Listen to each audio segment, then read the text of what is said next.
Des tomates, des potirons, des courgettes, des aubergines, des fruits et des légumes magnifiques qui ont poussé sans une goutte d'eau en pleine sécheresse. Un exploit réalisé chaque année depuis 15 ans par ce maraîcher hors norme. Ça, c'est des tomates qui ont poussé pendant la canicule. Sans eau? Sans eau du tout. La dernière fois qu'il a plu, je crois, c'était le 17 avril.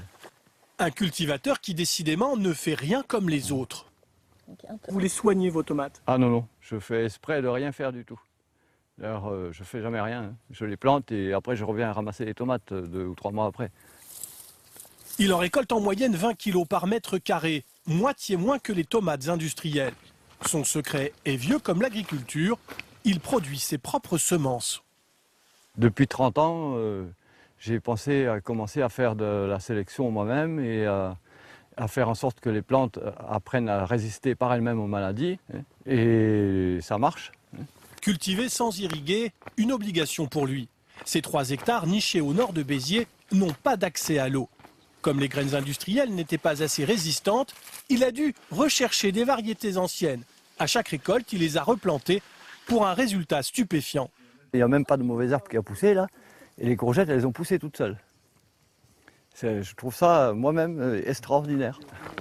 Chaque été, des jardiniers amateurs, des cultivateurs professionnels et même des scientifiques visitent l'exploitation de cet agriculteur autodidacte qui a quitté l'école très jeune. Et on a récolté pendant plus d'1 mois, on a récolté au moins 1 cajot par jour. À la clé, toujours le même étonnement. Légumes entre eux, là, melon, tomate ou Sucré. Ça n'a rien à voir avec une tomate de grande surface. Elles sont bonnes. Elles sont vraiment sucrées. On voit la chaleur qu'il fait ici et on se dit c'est dingue que ça arrive à pousser avec peut-être 35 degrés sans arrosage, quoi. Depuis l'an dernier, il ne vend plus ses fruits et ses légumes. Les noirs de Crimée.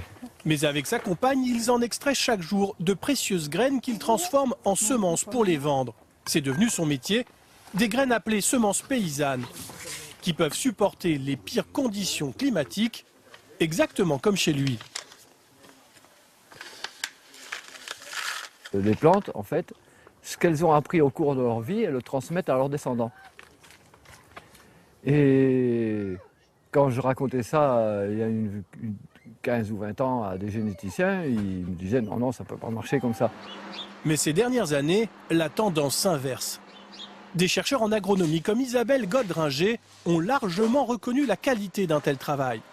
Depuis 10 ans, elle étudie les mêmes pratiques avec une quarantaine de producteurs de blé.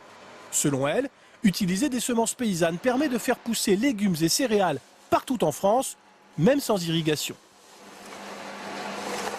Les variétés paysannes, elles sont plus rustiques et on va développer des variétés un petit peu différentes en montagne, en altitude, dans la plaine, dans les zones plus sèches, dans les terres peu profondes. Enfin voilà, pratiquement une variété pour chaque condition, chaque pratique. Seul bémol, les semences paysannes produisent 30 à 50% de moins que les semences industrielles irriguées. Pour intéresser les agriculteurs, il faut donc que les économies d'eau réalisées compensent la baisse de rendement. C'est ce que vient d'essayer ce producteur de maïs du sud-ouest. Ici, la région est frappée par des canicules de plus en plus fréquentes. Arroser régulièrement coûte cher et ce n'est pas toujours possible. Par exemple, dans ce champ cultivé avec des semences standards achetées aux industriels et qui n'a pas été irrigué. Et cette année, il n'a absolument pas tenu, quoi. C'est un maïs qui était en pleine pousse quand il y a eu le coup de chaud. Et ça l'a littéralement cramé. Il est détruit à 90-95%, quoi. À quelques centaines de mètres, un de ces maïs a bien supporté la chaleur, même sans irrigation, celui issu de semences paysannes, donné gratuitement par un réseau d'agriculteurs locaux. C'est un des rares maïs que j'ai qui était sans irrigation, qui sont arrivés à maturité avec le maximum de rendement. Parce que ces épis sont pleins, on peut dire que ces épis sont pleins à bord. Vous vous attendiez à un tel résultat? Non, pas du tout. Non.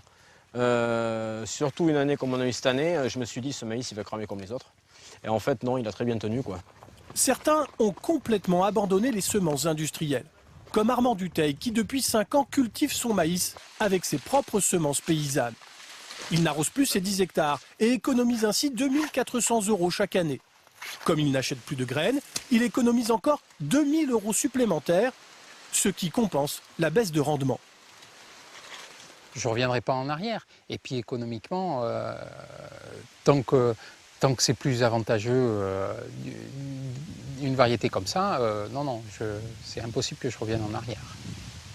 En France, il existe aujourd'hui une vingtaine de réseaux d'échange de ces variétés paysannes. Un renouveau pour cette pratique agricole découverte il y a 10 000 ans et pourtant ignorée depuis un demi-siècle.